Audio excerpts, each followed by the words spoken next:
बघू शकता मी आता एक सिलिंग फॅन वायंडिंग करतो आहे. तर हा अशा प्रकारे सिलिंग फॅन वायंडिंग करतात.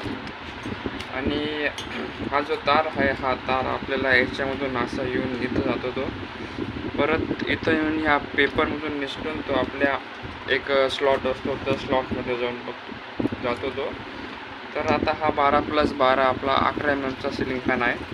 तर मी त्याला आज वायंडिंग करतो आहे. तर मग आता त्याचे प्रायमरी वायंडिंग चालू आहे. तर आपण त्याच्या प्रायमरी वायंडिंगमध्ये 355 टर्न टाकतो आहे.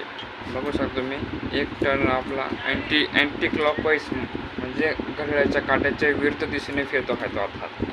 बघा आता थोड्याच वेळात आपला हा टर्न्स पूर्ण होऊ शकतो. बघा आता मी आता फिरवतो.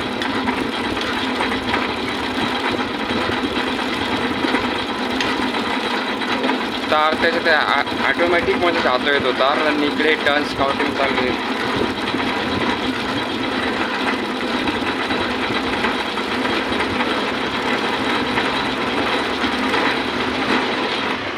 बघू शकता तुम्ही,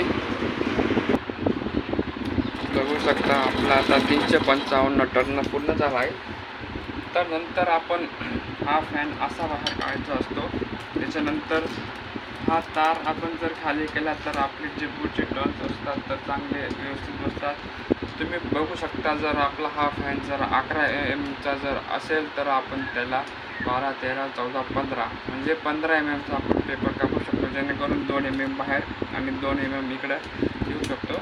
तर आपण आता हा पेपर याच्यात टाकू इच्छितो. तर बघू शकतो मी हा पेपर याच्यावरती टाकल्यानंतर आपण असा हा मध्ये फॅन टाकून दोघी पेपर आहेत ते याच्यामध्येच यायला पाहिजे. म्हणजे खालचा पण पेपर आलेला आहे आणि हा पण पेपर इथं आलेला आहे. बघा आता आपण आता हा क्लॉकवाईज दिशेने फिरतो म्हणजे आपले टर्न्स उलटे पडतात आता.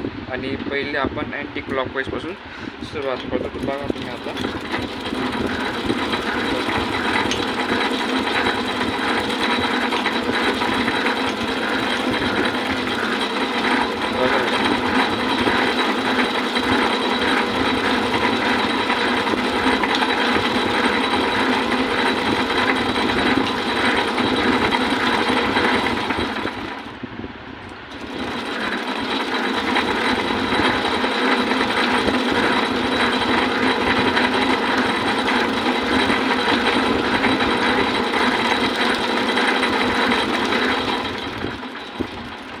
बघा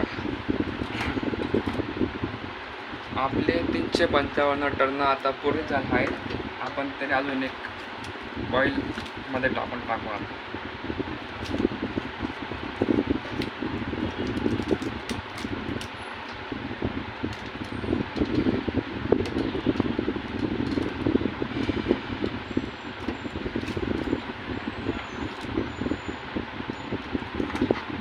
बघा आता हा आपला अँटी क्लॉकवाईज फिरतो आता.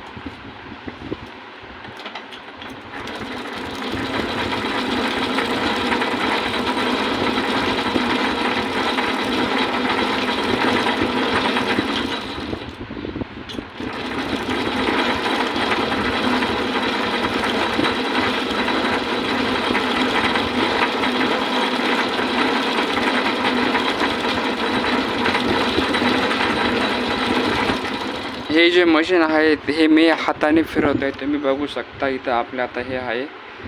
तर मी हे मशीन हाताने फिरवतो आहे. बघू शकता बघा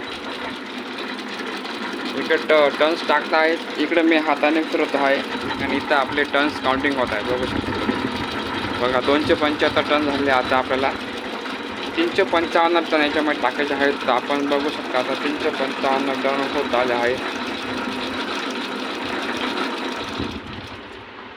झाले आपले 355 टन झाले आहेत आता.